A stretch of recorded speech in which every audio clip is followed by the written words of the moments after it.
Et merci beaucoup. On se retrouve avec Pascal Fabre et Chloé Lagrange, qui sont toutes les deux du French Institute Alliance Française, que vous connaissez peut-être plus comme un endroit où on peut soit apprendre le français quand on est adulte, soit aller à des spectacles avec des saisons culturelles formidables, mais c'est aussi une école maternelle. Donc Pascal et Chloé, merci beaucoup d'être là dans cette salle de classe formidable devant le tableau.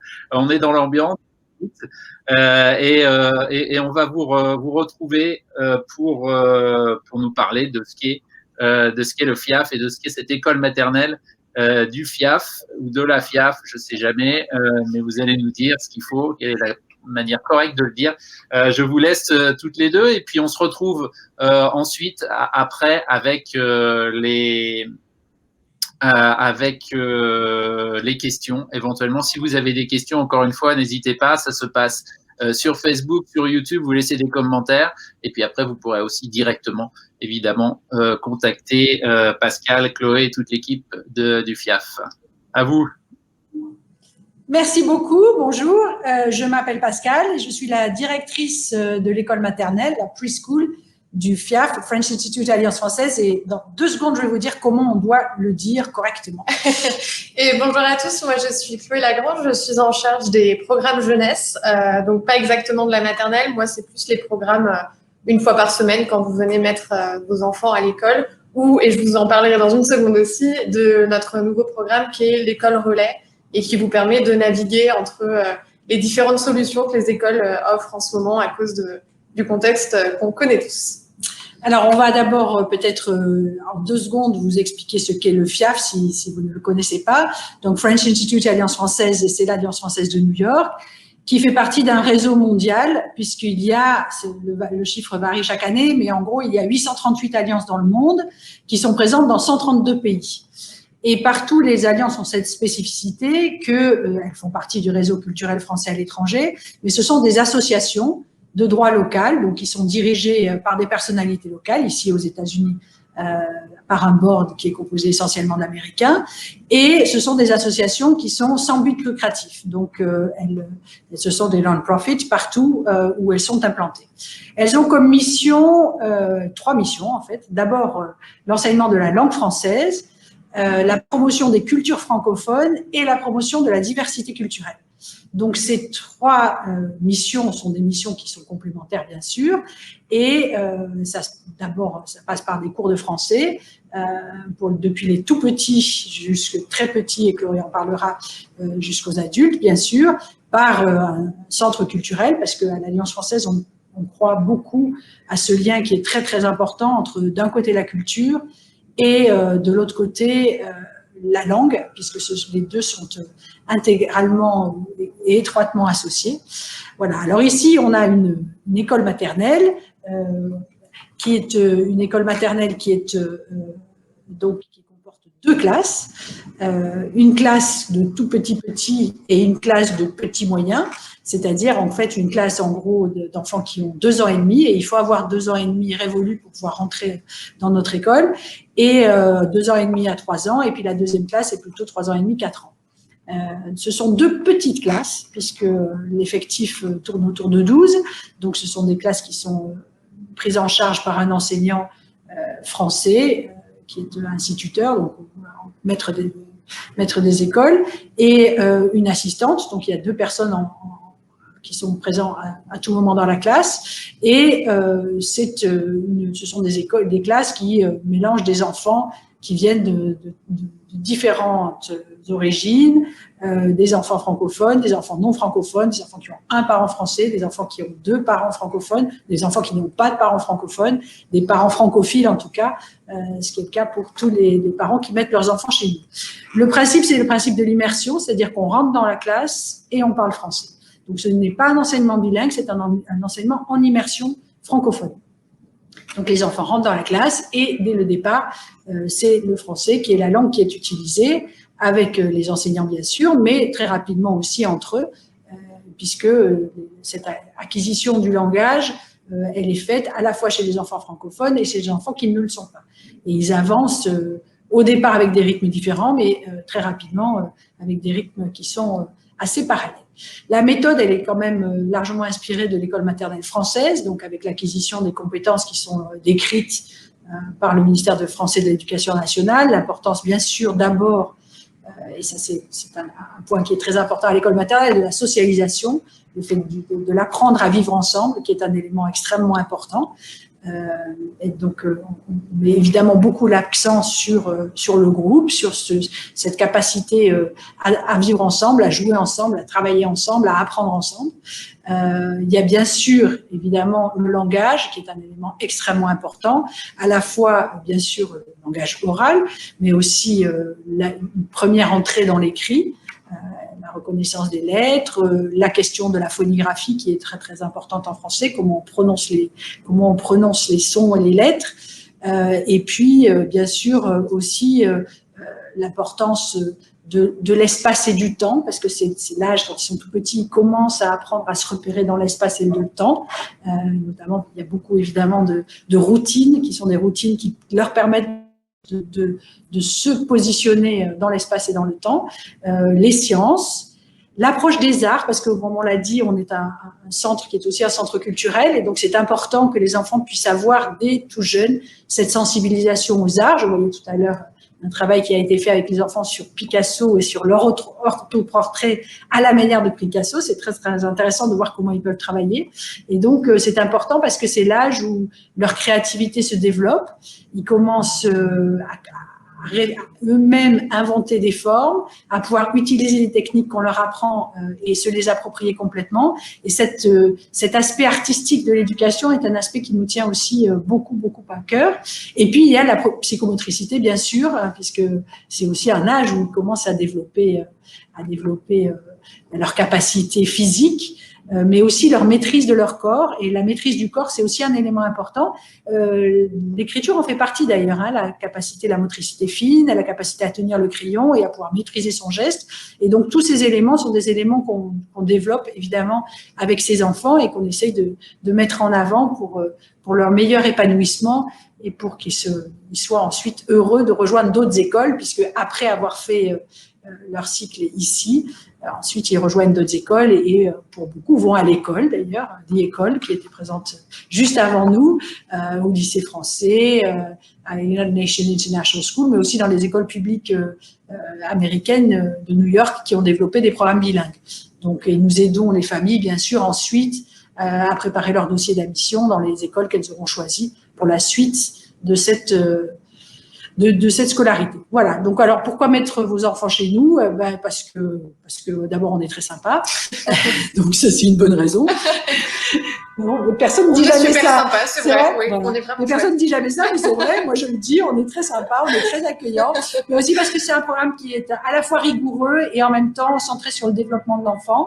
Il y a à la fois des éléments qui sont bien sûr tous des éléments collectifs, donc ils ont des moments de travail où ils travaillent tous sur la même tâche.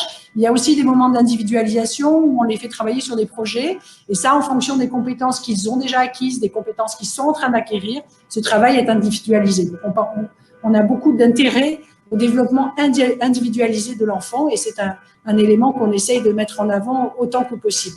Alors, on a parlé de sortie. Nous, on a Central Park qui est juste à côté. Et donc, c'est aussi un point important parce que c'est important que les enfants puissent s'aérer. Donc, tous les jours, j'allais dire qu'il pleuve, qu'il vente, qu'il neige, non pas vraiment, parce que s'il pleut trop, on va quand même pas, les pauvres, les faire se mouiller. Mais en tout cas, si le temps le permet, et il le permet quand même à New York, heureusement, très souvent, ils vont à Central Park, sauf s'il fait trop froid ou s'il pleut de façon vraiment très violente.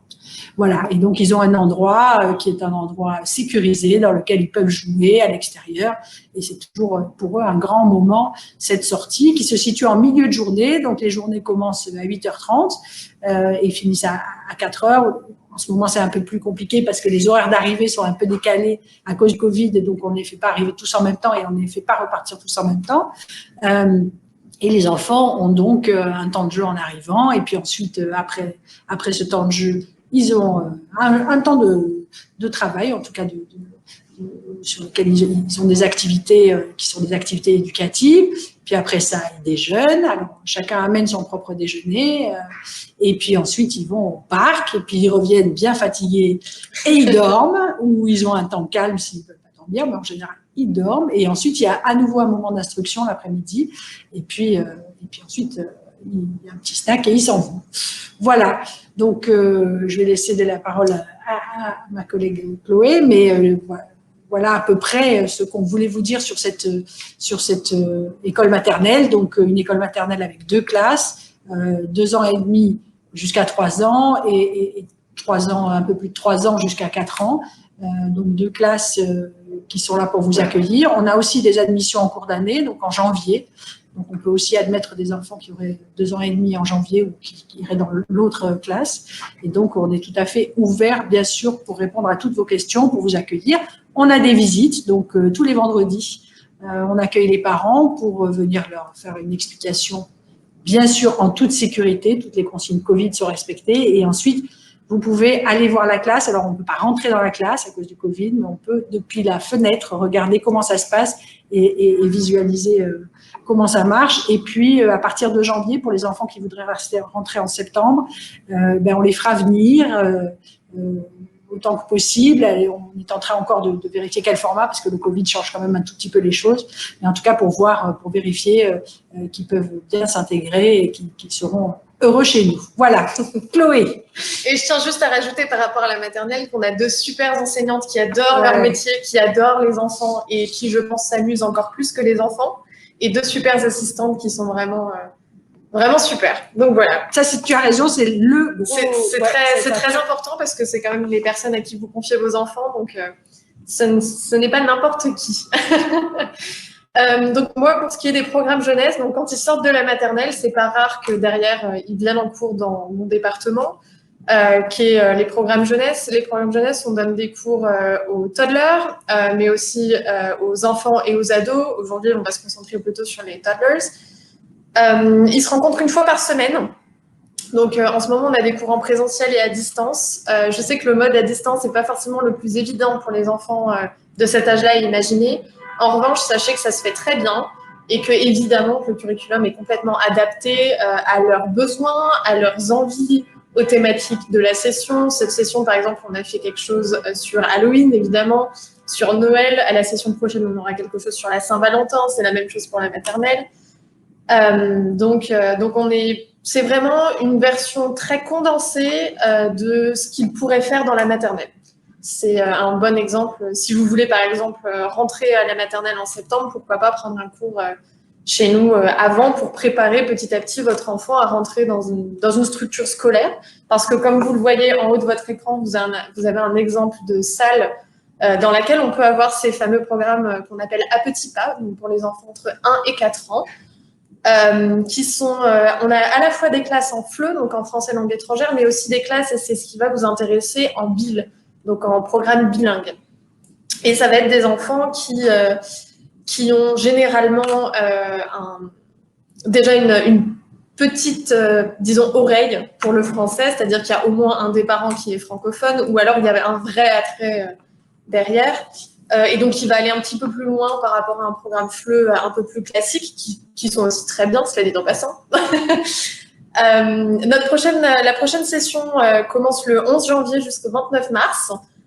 Et les inscriptions vont être possibles dès le 16 novembre. Donc, n'hésitez vraiment pas à nous contacter si vous avez des questions sur le programme, si vous avez des questions sur la structure, sur nos enseignants, pourquoi pas. Sachez qu'on a une des enseignantes de la maternelle qui fait des cours avec nous aussi le samedi.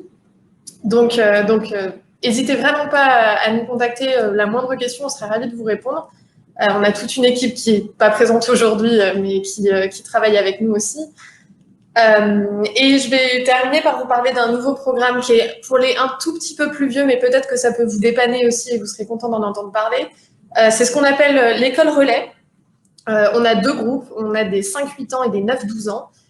Et c'est ce qui peut vous permettre, si vous êtes par exemple dans une école publique à New York qui en ce moment a décidé que pour le Covid, il serait fermé toutes les après-midi par exemple, ou qu'il serait ouvert en semaine A pour la liste A et en semaine B pour la liste B, et que même si vous les aimez très fort, avoir ces enfants chez soi pendant que vous travaillez, on est bien d'accord que c'est pas la solution la plus facile. Et donc, cette école relais, elle va vous permettre de venir déposer vos enfants le matin. Ils vont pouvoir suivre leur classe virtuelle comme vous allez venir avec une tablette ou un ordinateur. Donc, ils vont suivre leur classe virtuelle. On a une enseignante qui va les aider à faire leurs devoirs. Ils vont continuer à faire d'autres activités en français pour, maintenir l'interaction et maintenir le lien social, parce qu'on a bien vu que pendant le confinement, ça a été très dur de maintenir un lien et on en avait tous besoin, enfants comme adultes. Et donc, ça va vous permettre de vous avoir l'esprit tranquille quand vous êtes en télétravail ou au travail, en sachant que votre enfant est toujours dans un cadre francophone, qu'il suit quand même ses cours virtuels, qu'il a de l'aide pour faire ses devoirs, qu'il est avec d'autres enfants, ce genre de choses. C'est toute la journée, donc vous êtes vraiment, vous pouvez réaliser vos tâches tranquillement. Et pas besoin d'attendre le mois de janvier pour ce programme-là. Les inscriptions se clôturent tous les vendredis pour la semaine suivante. C'est-à-dire que, par exemple, si vous voulez inscrire votre enfant la semaine prochaine, le lundi, mardi, mercredi, il va falloir nous appeler avant vendredi de cette semaine.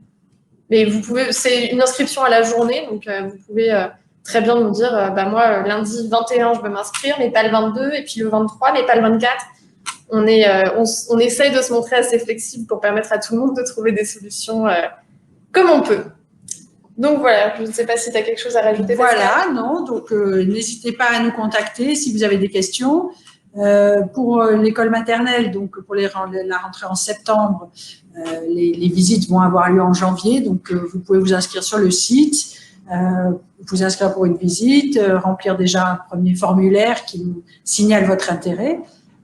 Par contre, si vous souhaitez une inscription en janvier, là, il faudrait me contacter directement. Et donc, je pense que vous avez les coordonnées et on sera ravis de vous accueillir. Voilà. Et puis, venez à l'Alliance pour ça. Et puis, quand on réouvrira, n'hésitez pas à venir aussi pour notre médiathèque, pour nos programmes culturels, pour les cours de français. Et puis, on est vraiment un endroit qui permet beaucoup de choses et qui offre beaucoup de possibilités. Voilà. Merci beaucoup. J'espère que vous étiez dans les temps. Merci beaucoup, Pascal. Merci, Chloé, pour cette présentation. Encore une fois, vous pouvez continuer cette conversation ou la commencer en contactant directement la FIAF, en allant sur leur site. On a passé le QR code à plusieurs reprises pour les contacter directement. Je crois vous pouvez aussi aller sur le site bilingualfaire.com.